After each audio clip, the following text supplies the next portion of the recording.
The London Top Show is sponsored by Khata Book. Business हुआ easy.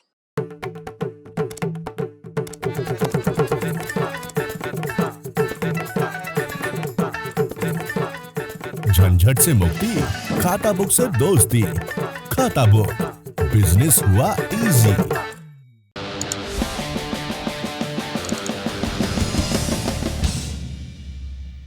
नमस्कार, सौरभ द्विवेदी नाम है हमारा और आप देखना शुरू कर चुके हैं लल्लन टॉप शो।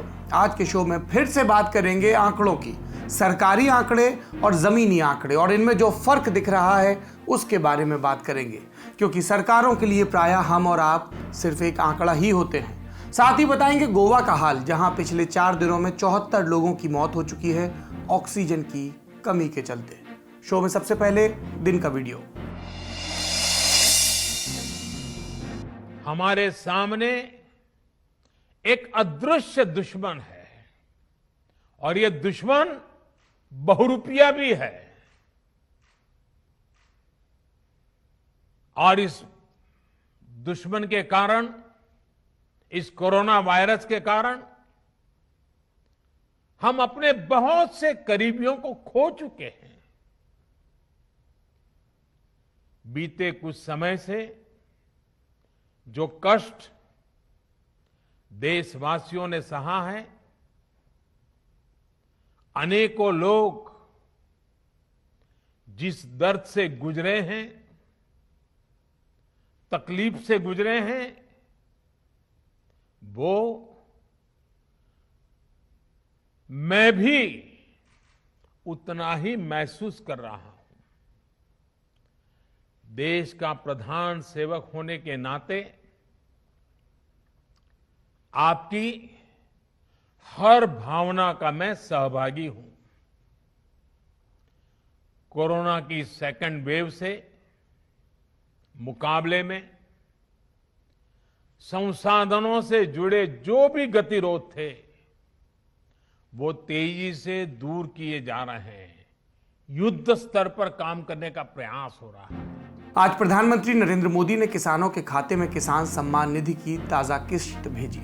इस दौरान उन्होंने कोरोना संकट पर भी बात की, लोगों की तकलीफ में खड़े रहने की बात कही, सहानुभूति जताई, मिलकर लड़ने और जीतने की बात कही, और कहा प्रधान सेवक होने के नाते आपके हर सुख दुख का सहभागी हूं।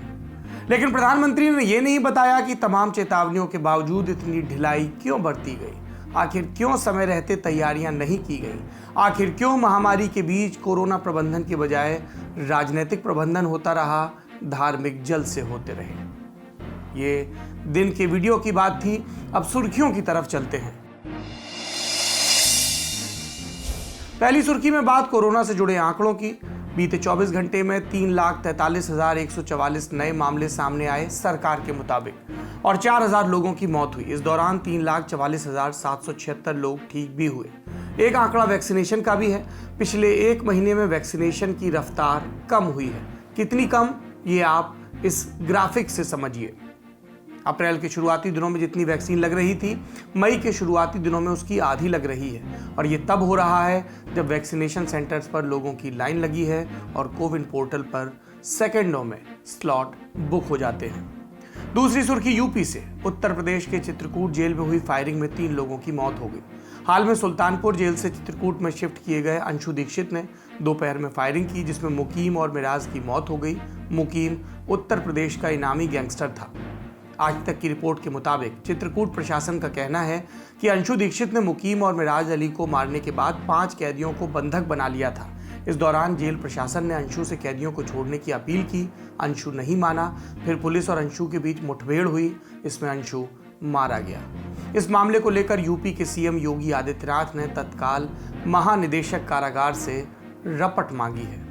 तीसरी सुर्खी वैक्सीनेशन से जुड़ी है। स्पुतनिक 5 ने ट्वीट करते हुए लिखा कि भारत में हमारी वैक्सीन की पहली डोज दे दी गई। ये टीका डॉक्टर रेड्डीज लैब के ग्लोबल हेड दीपक सप्रा को लगा। उन्हें हैदराबाद में वैक्सीन की पहली डोज दी गई। अब तक भारत के पास कोविशील्ड और कोवैक्सीन नाम के 2 वैक्सीन थे, अब ये तीसरी वैक्सीन भी आ गई। कोविड वर्किंग ग्रुप के चेयरमैन एनके अरोड़ा ने आज तक इंडिया टुडे से बातचीत में कहा कि स्पुतनिक वी देश में अगले हफ्ते से उपलब्ध होगी। ये भी कहा कि स्पुतनिक वी को पहले निजी क्षेत्र को दिया जाना चाहिए। और ये भी कि अगले 3 महीने में देश को 3 गुना ज़्यादा वैक्सीन मिलेगी। Pfizer, Moderna, Johnson and Johnson की वैक्सीन भी सितंबर तक उपलब्ध हो जाएगी। स्पुतनिक वी यानी कि 5V बोल दिया उसको, कोविड-19 वैक्सीन की एक डोज भारत में 995 रुपए की पड़ेगी। भारत में स्पुतनिक का आयात करने वाली कंपनी डॉक्टर रेड्डीज लैब ने ये जानकारी दी। चौथी सुर्खी दिल्ली से है। सोशल मीडिया पर एक वीडियो तेजी से वायरल हुआ जिसमें यूथ कांग्रेस के राष्ट्रीय अध्यक्ष श्रीनिवास से दिल्ली पुलिस की टीम पूछताछ करती नजर आ रही थी। पीबी श्रीनिवास और उनकी टीम कोरोना पीड़ितों की मदद के लिए अभियान चला रहे हैं और बहुत प्रभावी ढंग से चला रहे हैं। इस बात में मैं व्यक्तिगत तस्दीक कर सकता हूं क्योंकि हमारी अपील पर भी उन्होंने कई लोगों को प्लाज्मा, ऑक्सीजन जैसी चीज़ें उपलब्ध करवाई। इससे पहले लोगों की मदद करने वाले और भी विपक्षी दलों के नेताओं पर पुलिस कार्रवाई कर चुकी है। दिल्ली पुलिस ने दिलीप पांडे को, जो आम आदमी पार्टी के नेता हैं, उन्हें भी समन भेजा। बिहार में पप्पू यादव को एक पुराने मामले में गिरफ्तार किया गया। जब श्रीनिवास से पूछताछ का वीडियो सोशल मीडिया पर वायरल हुआ तो कांग्रेस ने आपत्ति जताई और पार्टी प्रवक्ता रणदीप सुरजेवाला ने मोदी सरकार पर पुलिस के दुरुपयोग का आरोप भी लगाया। ये थी सुर्खियां। अब बढ़ते हैं बड़ी खबर की तरफ। बड़ी खबर में हम आज बात करेंगे कोरोना के आंकड़ों की। हर रोज केंद्र सरकार पिछले 24 घंटे में कोरोना के कितने नए मामले आए, कितनी मौत हुई, कितनी टेस्टिंग और पॉजिटिविटी रेट क्या रहा, इसकी जानकारी देती है। केंद्र सरकार की ओर से राज्यवार आंकड़े भी जारी किए जाते हैं। शुरू करते हैं। सबसे पहले ये कि ये आंकड़े आते कैसे हैं। हम स्वास्थ्य केंद्र, अस्पताल या सरकार द्वारा तय किए गए सेंटर या प्राइवेट लैब में जाकर कोरोना का टेस्ट कराते हैं। अलग अलग सेंटर से इकट्ठा कर डेटा पहले जिला स्तर पर और फिर राज्य स्तर पर इकट्ठा किया जाता है। राज्यों की ओर से डेटा शाम तक केंद्र को भेजा जाता है और केंद्र ये डेटा कंपाइल करता है और अगले दिन सुबह केंद्र पिछले 24 घंटे के आंकड़े जारी करता है और यहीं से सारी कहानी शुरू होती है। कायदे से टेस्टिंग के बाद 24 घंटे में रिजल्ट आ जाना चाहिए, लेकिन कई राज्यों से ऐसी खबरें आ रही हैं कि कोविड के RT-PCR का रिजल्ट आने में 5 या उससे ज़्यादा दिनों का वक्त लग रहा है। यानी इस बात की पूरी संभावना है कि जो व्यक्ति सरकारी आंकड़ों में आज संक्रमित घोषित हो रहा है उसने बहुत दिन पहले टेस्ट करवाया हो। ऐसे में टेस्ट करवाने और रिजल्ट आने के बीच उसकी क्या स्थिति रही ये स्पष्ट नहीं हो पाता। लेकिन ये स्थिति तब आती है जब टेस्टिंग होती है। कई राज्यों से शिकायतें आई कि उन्होंने अपने यहाँ टेस्टिंग को कम कर दिया। विपक्षी दलों ने सरकार पर आंकड़े छिपाने के आरोप लगाए। कहा जाता है कि सरकार ऐसा इसलिए कर रही है क्योंकि जितनी ज़्यादा टेस्टिंग होगी उतने ज़्यादा केस सरकारी आंकड़ों में सामने आएंगे और अगर टेस्टिंग कम होगी तो सरकारी आंकड़ों में कम केस आएंगे और राज्य सरकारों के मुखिया अपनी पीठ थपथपाते रहेंगे कि देखिए हमने कितना बढ़िया प्रबंधन किया। अब इन आरोपों की आड़ में केंद्र सरकार के आंकड़ों को देखते हैं। 8 मई को देश में कुल 18,08,344 टेस्ट हुए। इस दिन पॉजिटिव केस आए 4,01,078, यानी पॉजिटिविटी रेट रहा 22.18%। अगले दिन यानी 9 मई को टेस्टिंग थोड़ी सी बढ़ी। इस दिन 18,65,428 टेस्ट हुए और पॉजिटिव केस बढ़कर आए 4,03,738 और पॉजिटिविटी रेट 21.6। अगले दिन यानी 10 मई को टेस्टिंग में कमी आई। इस दिन 14,74,606 टेस्ट हुए, पॉजिटिव केस घटकर आए 3,66,000, लेकिन पॉजिटिविटी रेट रहा 24.83%। एक दिन का और 11 मई 18,50,110 लोगों के टेस्ट, 3,29,492 नए मामले यानी पॉजिटिविटी रेट 17.83% रहा। ये 4 दिन के सरकारी आंकड़े हैं। इसमें RT-PCR के साथ साथ एंटीजन टेस्ट की गिनती भी शामिल है। इन सरकारी आंकड़ों पर सवाल क्यों उठते हैं, ये जानने के लिए हमने एक्सपर्ट से बात की। सुनिए उनका क्या कहना है। ओवरऑल नेशनल फिगर है इस समय वो तकरीबन 15 से 20 के बीच में, जो लास्ट आंकड़ा मैंने चेक किया 17% के आसपास पॉजिटिविटी रेट है। लेकिन नेशनल फिगर के नीचे राज्य स्तर पर ये डेटा ज्यादा जरूरी अब हो जाएगा, क्योंकि हमने देखा है कि कोविड हर राज्य में अलग समय पर पीक करता है और दिक्कत यही आ रही है कि इस वेव में बहुत सारे राज्य साथ ही में पीक कर गए। तो आप जो 17% का डेटा मुझे बता रहे हैं उससे ज्यादा जरूरी अब मैं आपको ये बताना चाहूंगा कि इस समय कौन से राज्य में 20 से 30% का पॉजिटिविटी रेट है। तो जो मेरे आंकड़े मुझे बता रहे हैं केरल, कर्नाटक, आंध्र, ओडिशा, राजस्थान, उत्तराखंड, हिमाचल, पश्चिम बंगाल, अभी ये राज्य ऐसे हैं जहां पॉजिटिविटी रेट 20 से 30% की रेंज में आ रहा है। साथ ही साथ कुछ ऐसे राज्य भी हैं, उत्तर प्रदेश, बिहार, झारखंड, गुजरात, जहां पर 5 से 10% ही दिखा रहा है। लेकिन इन राज्यों में जो टेस्टिंग हो रही है वो किस तरह से हो रही है, किस प्रकार की टेस्टिंग हो रही है, कितनी देरी से रिपोर्ट्स आ रही हैं, ये जानना ज्यादा जरूरी होगा, क्योंकि इसकी वजह से भी पॉजिटिविटी रेट ऊपर नीचे हो सकता है। अगर सही मायने में पॉजिटिविटी रेट यहां पर सही टेस्टिंग के बावजूद कम है और कम नीचे जाएगा, तो इससे ज्यादा खुशी की बात और कोई नहीं हो सकती। ओके, अब आप कह रहे हैं राज्यों पर, सॉरी एक बात जोड़ दो, पॉजिटिविटी रेट प्रिस्क्रिप्शन वाइज 5% से कम होना चाहिए, तभी पैंडेमिक कंट्रोल में रहेगा। इन आंकड़ों में यह भी साफ है कि पॉजिटिविटी रेट 10% के ऊपर है, यानी संक्रमण में कमी अभी आती नहीं दिख रही। हम रोजाना 3 लाख के आंकड़े के ऊपर खड़े हैं। बात यह भी है कि कोरोना के टेस्ट कैसे किए जा रहे हैं। डाउन टू अर्थ की एक खबर बताती है कि यूपी ने अपनी कोरोना टेस्टिंग का लगभग आधा हिस्सा रैपिड एंटीजन टेस्ट को दिया है और आधा बचा RT-PCR को। गाइडलाइंस के मुताबिक अगर किसी व्यक्ति का एंटीजन टेस्ट में नेगेटिव रिजल्ट आता है तो वेरिफिकेशन के लिए उसका RT-PCR कराया जाना चाहिए, लेकिन अगर उसी नेगेटिव को कोरोना के देशव्यापी ट्रेंड में शामिल कर लिया जा रहा है तो ये गलत है। और ये साफ नहीं है कि यूपी समेत देश के अन्य राज्यों में जहां रैपिड एंटीजन टेस्ट के बढ़ने की खबरें सुनाई दे रही हैं, वहां से ये खबरें नहीं सुनाई दे रही कि नेगेटिव आने पर क्या RT-PCR को दोहराकर केस की पुष्टि की गई। इन्हीं आंकड़ों में लोगों की मृत्यु का भी आंकड़ा है। राज्यवार मृत्यु का जो डेटा हमारे सामने आ रहा है उसके साथ सबसे बड़ी समस्या ये है कि ये मौतें असली मौतों की तुलना में बहुत कम है। कागजों में दहाई के आंकड़े में मृत्यु हो रही है और शमशान में जल रही या रेत या पानी में दफन लाशों की गिनती देखें, मौत का ही सरकारी आंकड़ा किसी फरेब की तरह लगता है। कोरोना से हुई मौतों का आंकड़ा पॉजिटिविटी के आंकड़े से थोड़ा अलग है। पॉजिटिव के आंकड़ों में अपने अपने घरों पर इलाज करा रहे लोग भी शामिल हैं, लेकिन मौत के जो आंकड़े आ रहे हैं उसमें सिर्फ वही आंकड़े शामिल हैं जो अस्पताल में मृत्यु हुई। यानी कोरोना के जो मरीज घरों पर इलाज करा रहे थे, अगर उनकी मृत्यु हो जाती है तो उनकी गिनती इन आंकड़ों में नहीं होती। बात बस इतनी नहीं है, कोरोना से ठीक होने के बाद अगर कोई व्यक्ति अस्पताल से डिस्चार्ज हुआ और कोरोना के किसी कॉम्प्लिकेशन से वजह से उसकी मौत घर पर हो गई, तब भी इसकी गिनती सरकारी आंकड़े में नहीं होती। आगे और इस तर्क को बढ़ाते हैं। बीते दिनों के दृश्य याद करिए। अस्पतालों के बाहर लोग ऑक्सीजन मांगते, दवा मांगते, अस्पताल में बेड मांगते देखे गए थे। इनमें से कई के मरीजों का ऑक्सीजन लेवल खतरनाक स्तर तक पहुंच चुका था, कई की मौत हो गई। आपको जानकर अचरज होगा, अस्पताल की ड्योढ़ी पर हुई इन मौतों का कोई भी हिसाब सरकारी नोटबुक में नहीं आया। इसके अलावा आप गांव की अभी की हालत को भी संज्ञान में लीजिए। लगातार सब प्रदेशों से खबरें आ रही हैं कि हफ्ते हफ्ते भर में एक एक गांव में दर्जनों लोग बीमार हुए और मृत्यु हुई। सबके लक्षण कोरोना वाले थे। आरोप ये कि जांच नहीं हो रही, और जब जांच ही नहीं हो रही तो जाहिर है कि इन मौतों को भी देश के कोरोना बुलेटिन में शामिल नहीं किया जाएगा, सरकारी आंकड़ों में जगह नहीं मिलेगी। स्थिति से निपटने के लिए सरकार प्रयास कर रही है, लेकिन वो धीमे नजर आ रहे हैं।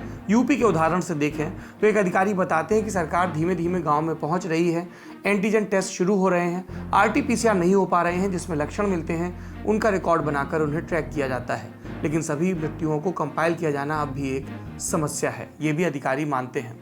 एक दो चीज़ें और हैं जहाँ पर इस आंकड़े में गड़बड़ हो रही है।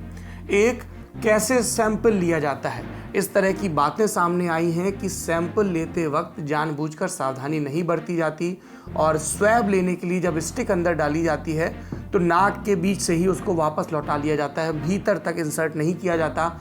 इससे जो स्वैब आता है उसमें कोविड का जो वायरस है वो डिटेक्ट नहीं हो पाता, और जब सैंपल ही गलत ढंग से लिया है तो जो रिपोर्ट आएगी वो नेगेटिव ही आएगी। ये तो एक वजह है। दूसरी वजह है कि कई पेशेंट्स ऐसे हैं जिनकी एक टेस्ट होता है, उसकी रिपोर्ट आती है और उसके कुछ दिनों बाद उसी पेशेंट का एक दूसरा टेस्ट दिखा दिया जाता है और इस तरह से आंकड़ा बढ़ जाता है। ये मैं सुनी सुनाई बात नहीं कर रहा हूँ, मेरे अपने छोटे भाई के साथ हुआ। उसने टेस्ट करवाया, एंटीजन का पॉजिटिव आया। उसने डॉक्टर से कंसल्ट किया, घर में आइसोलेशन में रहा और अपना इलाज किया और वो ठीक हो गया।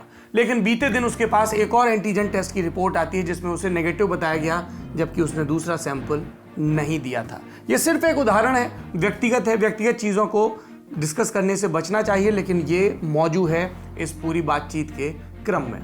मौत के इन आंकड़ों की बात करें तो कथित रूप से छिपाने की बात लगातार सामने आ रही है। अलग अलग अखबारों के फ्रंट पेज देखिए, आपको जानकारी मिल जाएगी। मसलन दिव्य भास्कर की गुजरात से जुड़ी एक रिपोर्ट का जिक्र। 14 मई को प्रकाशित ये रिपोर्ट बताती है कि इस साल गुजरात में 1 मार्च से 10 मई के बीच कुल 1,23,000 डेथ सर्टिफिकेट जारी किए गए, यानी 1,23,000 कागजों पर पंजीकृत मौतें, और अपंजीकृत मौतें इससे भी ज़्यादा हो सकती हैं। लेकिन यही सरकारी डेटा बताता है कि इस समयावधि में कोरोना से सिर्फ 4,218 मौतें हुई। अगर जिलेवार बांट के देखें तो अहमदाबाद में 13,593 डेथ सर्टिफिकेट जारी किए गए और सरकार का कहना है कि कोविड से सिर्फ 2,126 लोग मरे। बड़ोदरा का भी यही हाल। 1 मार्च से 10 मई के बीच शहर में 7,722 डेथ सर्टिफिकेट बांटे गए, लेकिन कोरोना का सरकारी आंकड़ा कहता है सिर्फ 189 लोगों की मौत हुई। अगर इसी एक रिपोर्ट को आधार मान लें तो समझ में आ जाएगा कि आंकड़े नहीं बताते कि कोरोना से इतर मृत्यु की कोई दूसरी वजह हाल फिलहाल के दिनों में क्या है। और ना ही खबरों में ऐसा कोई शोर सुनाई दिया कि कागजों में दर्ज है 1,19,000 मौतें किस वजह से हुई। राजस्थान से भी दैनिक भास्कर लगातार इस तरह की खबरें रिपोर्ट कर रहा है कि किस तरह से मृत्युओं को रिपोर्ट नहीं किया जा रहा है। कोरोना की मौतों से जुड़ी एक और विसंगति है। डॉक्टर बताते हैं कि जब भी किसी मरीज की अस्पताल में मृत्यु होती है तो ये अक्सर हृदय गति रुक जाने से या दूसरे ऑर्गन फेल्योर के चलते होता है। ऐसे में ज़रूरी नहीं कि हर कोरोना संक्रमित व्यक्ति के डेथ सर्टिफिकेट पर मृत्यु का कारण कोविड-19 लिखा जाए, जबकि डॉक्टर ये भी मानते हैं कि कोविड की वजह से ही ये सारी कॉम्प्लिकेशंस हुए, चाहे कार्डियक अरेस्ट हो, जिसको हम लोग कहते हैं कि हार्ट फेल हो जाना, या दूसरी वजह। और जब ये लिखा ही नहीं जाएगा डेथ सर्टिफिकेट में तो मृत्यु के सरकारी डेटा में उनकी आने की संभावना नहीं है। और शायद इन्हीं कम संख्याओं को पढ़ते हुए केंद्रीय स्वास्थ्य मंत्री डॉक्टर हर्षवर्धन ने कहा था, भारत में कोरोना संक्रमितों के मौत का प्रतिशत सबसे कम है। आपके लिए इस बयान को रिकैप करवा देते हैं। जिस प्रकार से तेजी से लोग वायरस की चपेट में आ रहे हैं, उसी प्रकार से उतनी तेजी से लोग ठीक भी हो रहे हैं। आज सवेरे मैं देख रहा था कि 2,70,000 के करीब लोग पिछले 24 घंटे में ठीक होकर अपने अपने घर पर चले गए। और आज इतनी विषम परिस्थितियों के अंदर भी शायद दुनिया में सबसे कम 1.11 हमारा फैटेलिटी रेट है। लेकिन मैं हमेशा से ये मानता हूँ कि मृत्यु एक भी होती है, ये रेट का विषय नहीं है। वो कष्टदायक होती है, दुर्भाग्यपूर्ण होती है, उस परिवार के लिए एक बड़ी आपदा होती है। इसलिए सबको मिलकर हमें कोविड के मरीज़ों को पूरी गहराई और गंभीरता से उनके इलाज के ऊपर, उनके डायग्नोसिस के ऊपर, उनको टेली कंसल्टेशन के माध्यम से सही सलाह देते हुए, क्योंकि बहुत सारे लोग सलाह के अभाव में भी अस्पतालों की तरफ दौड़ रहे हैं, उनको शायद इस प्रकार की ठीक प्रकार से कॉन्फिडेंस और जानकारी नहीं हो पा रही है कि वो घर में रहकर भी अपना पिछले साल की तरह इलाज करा सकते हैं। सरकार के तर्क अजब हैं। जब विपक्ष वैक्सीनेटेड लोगों के प्रतिशत की बात करता है तो सरकार कहती है कि पूर्ण संख्या में बात करिए, एब्सोल्यूट नंबर्स में वैक्सीन के कुल डोज गिनाती है। लेकिन जब बात मृतकों के आंकड़ों की आती है तो सरकार प्रतिशत का हवाला देती है और कम होती संख्याओं के आधार पर देती है जो दर्ज की जा रही है।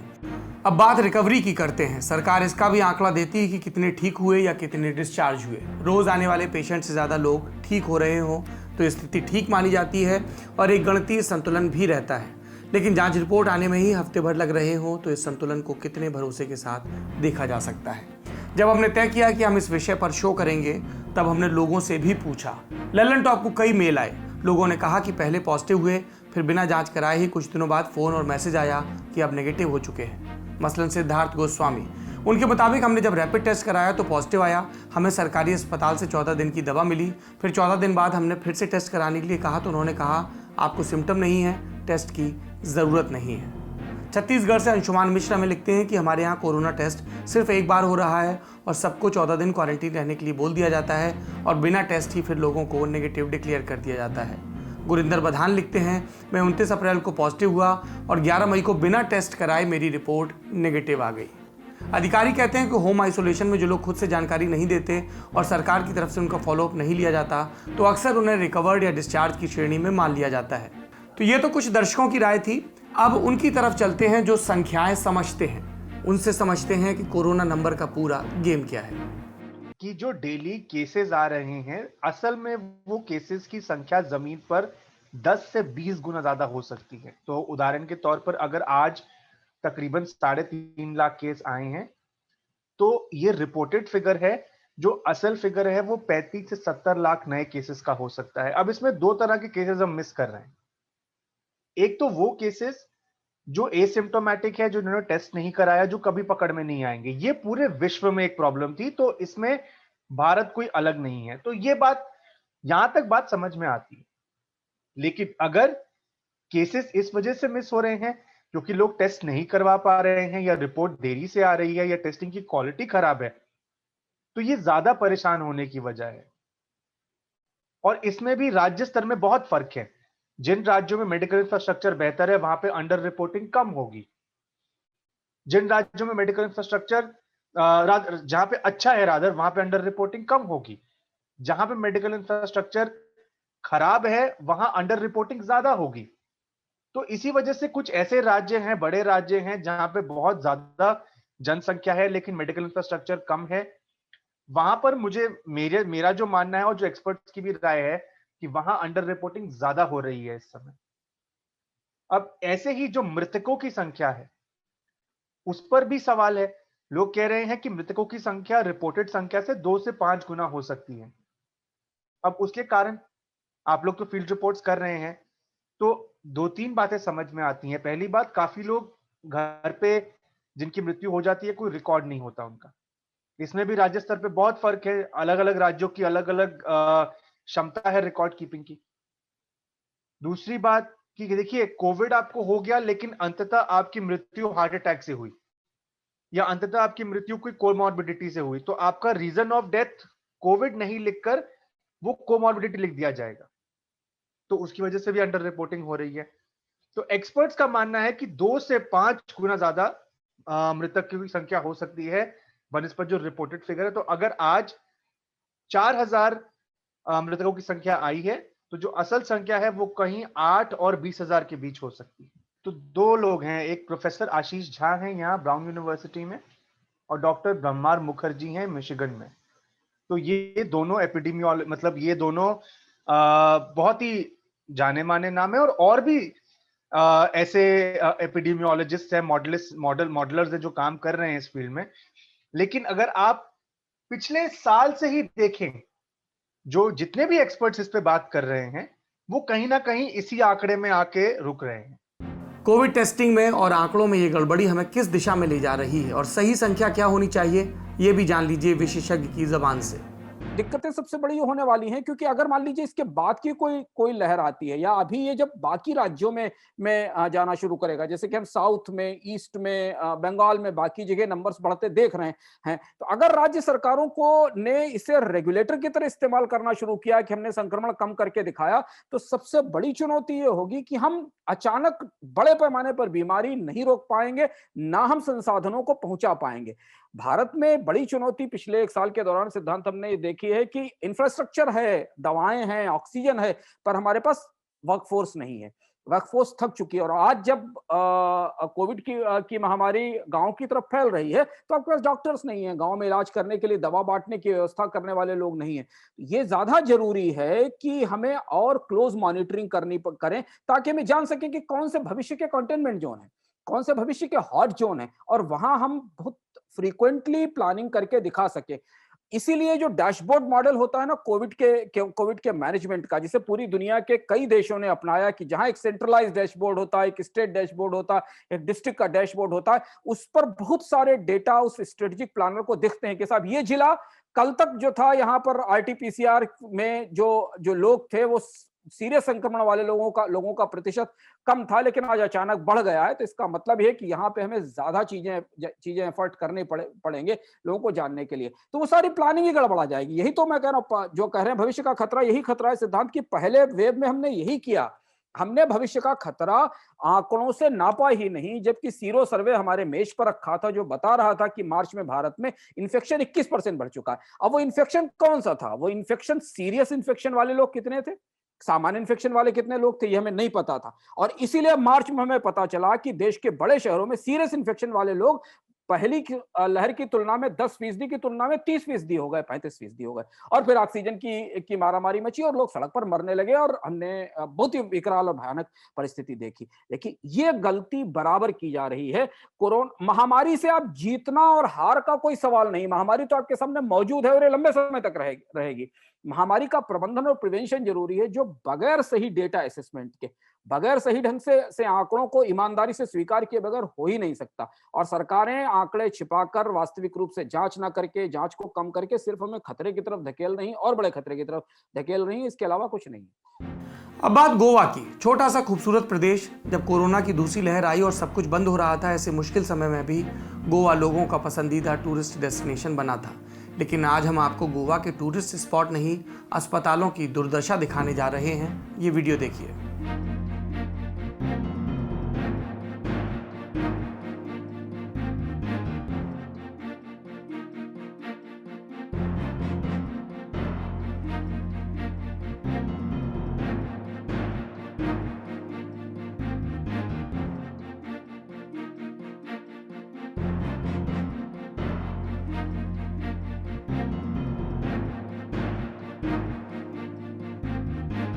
ये गोवा मेडिकल कॉलेज और अस्पताल का वार्ड नंबर 147 है। वार्ड में जहां जिस मरीज को जगह मिली पड़ा है, इन्हें देखने वाला कोई नहीं।